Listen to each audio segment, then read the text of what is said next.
Well, when you call 911, you hope you're getting through to someone nearby, right? So if you do need help, they'll be able to send it to you as quickly as possible.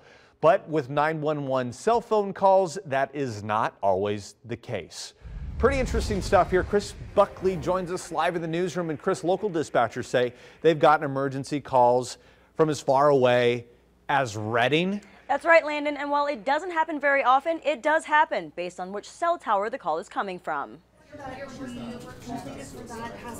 The Regional Dispatch Center handles calls from all over northern Nevada. Cats in trees to, traffic problems, the planters in the middle of the road to a baby not breathing. Every call is different. They average 500,000 calls a year, and that number is on the rise. We've seen an uptick in calls just because there's so many more people in our area.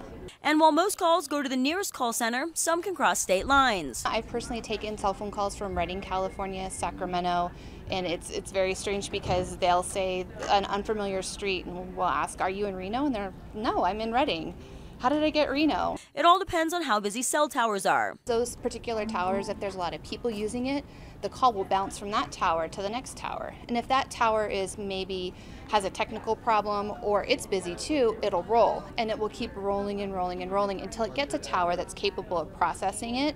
And then it will send it to whatever dispatch agency that tower kind of belongs to. The dispatch stations all have the numbers for area agencies programmed into the system so they can be transferred. If it's a long distance scenario, the dispatchers will work with the caller to get them to the right place. If it's a life-threatening emergency and, we want to keep that person on the phone, and we'll actually Google the phone number for that dispatch center and try to get them to connect. In rare cases, sometimes if it's an emergent situation, but it's not a life-threatening emergency, sometimes it is faster to hang up and then try to redial and get through on that, particular tower where you are. And during those calls, they're still gathering as much information as possible. Even though it's not our jurisdiction, we'll still help as best we can. So that way it's easier for those other first responders that wind up with that call. They have as much information as possible when we make the transfer.